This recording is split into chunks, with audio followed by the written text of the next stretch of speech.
Okay, so I'm sitting here with John Hoffmeyer, our soloist, and I want to talk a bit about what you've been doing lately. We were just discussing you were over at Oxford for a year or two. Well, my degree was 2 years, but of course COVID made it such that my time over there was about 5 months, unfortunately. Oh, that's terrible. So much of it was distance. Oh, wow. Well, at least you got to go for a bit. So. That's true. So I saw on the interview you did that your grandmother got you started Yes, on sir. the piano, which is sort of interesting. And I remember when you played the piano with the symphony. That's been a while back. So, but I believe you were also a rather accomplished violinist too. Do you still play? Every now and then I'll pick it up and fiddle around some, but not too much. No pun intended, of course. No, I think especially when I was very fortunate to meet Alexander Corsantia, who was my piano teacher from high school. Right. I realized I needed to, if I really wanted to focus on music, I needed to kind of weigh one over the other, narrow my focus. Yeah, I've been there. So yeah. So tell me about what you're doing now academically. I know you're going back up to Yale, I believe it is. So. That's right. I'll be starting my PhD this fall in Excellent. comparative literature, but part of the reason I chose comparative literature, I enjoyed studying languages and reading literature, but also it's one of the departments where you can really do a lot of interdisciplinary stuff. Oh, very So good. both my bachelor's and master's theses were about half musicology, half Okay. literature. So are you planning on continuing with musical endeavors or combining the two? Or? That's my hope. I think I really enjoy doing lecture recitals and Good. chamber music. So I think I'm just going to see how, the 20s are a very important decade for figuring out things musically. So Yeah. I want to Yeah. just see what I can accomplish and find out what kind of position or, home base might best fit my interest. But I definitely want to keep music up as much as I can, keep Well, performing. great. That's good to hear. It's good to hear. You spend a lot of time working on it, so you know. I also want to ask you why you chose the Rachmaninoff piece to play. Well, it's it's been a concerto. I got to play it with the Princeton Symphonia. Yeah, you sent me that recording. I remember that. Right, So. and that was a very special, because of course with that kind of setup, since it's a university orchestra, we worked on it not the whole semester, but but a lot of the A semester. lot of rehearsals. And so I really got to know everyone in the orchestra and everything, and a lot of my friends were in it, so that was very meaningful. But in Sure. terms of the piece itself, of course, it's the piece that every kid who plays the piano grows up dreaming about playing with the orchestra.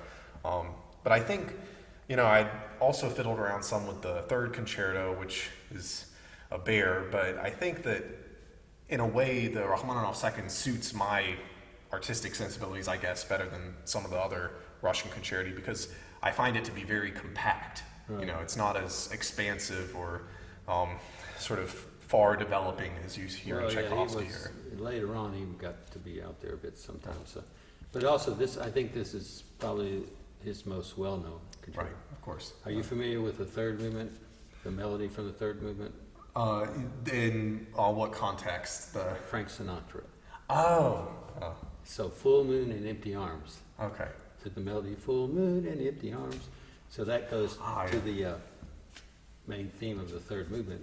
2 years after Rachmaninoff's death, Frank Sinatra wrote words to that, so they say he did, and he recorded that. Right. Wow. I think I have heard that before. At least the Sinatra song. I didn't know the story behind it. Yeah. So that some of my more how should I put this? Elder patrons recognize this song, of course. But I had to research it myself. I knew it was out there somewhere, but I didn't know why, so I had to research it myself. So, Right. so anyway, so I want to know more about what you're going to do now when you leave here. You're going to Yale. Right. You're working. Now you're just starting on your doctorate? I am. This will be my first semester. Okay, so then you're planning on studying music still, or do you have time for that?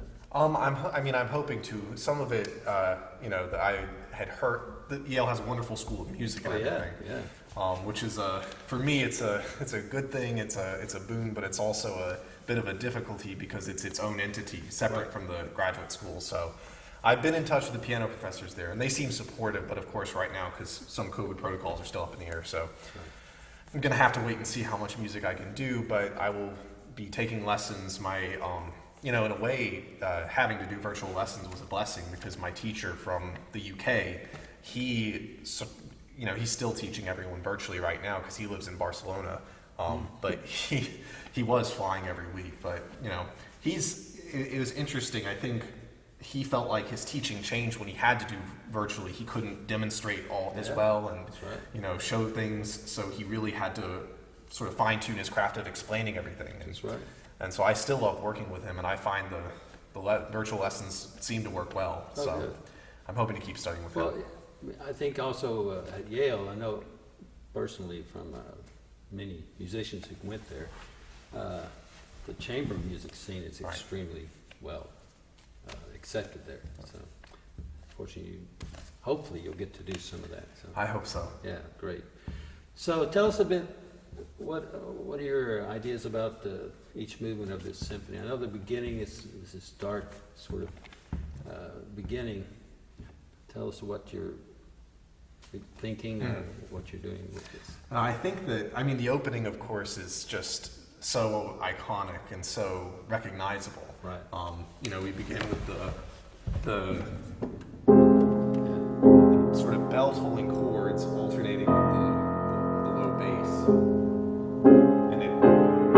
and as it moves chromatically in terms of the inner voices of the chords, it gets bigger and bigger until this thunderous explosion in the orchestra comes in. And I think, and then the joke among pianists is after that, because you have all this running passage work, but no one can hear it, so you get a chance to warm up. Yeah, it's true though. I sometimes, especially the orchestras I work with, the whole theme, that rush and heavy. I have to tell them to think about walking through deep snow in Siberia or something. So. Right. So. Yeah, because there's a gravitas to it.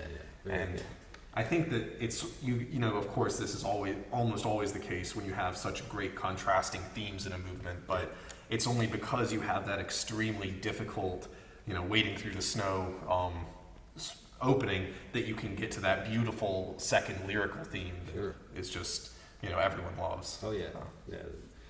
The second movement is sort of calms down, but there's plenty going on still in the second movement. Then of course the third, and we talk about the famous melody there.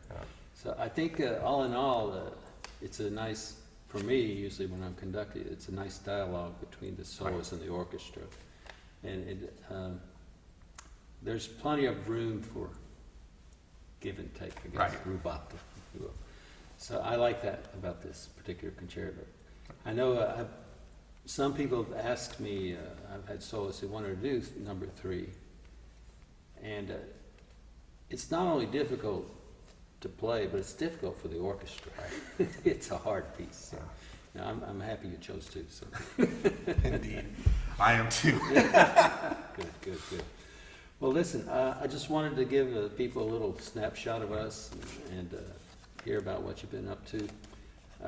I'm certainly happy that you're back in town and can work with us. I'm glad you contacted me because I hadn't really heard about what you've been up to. So.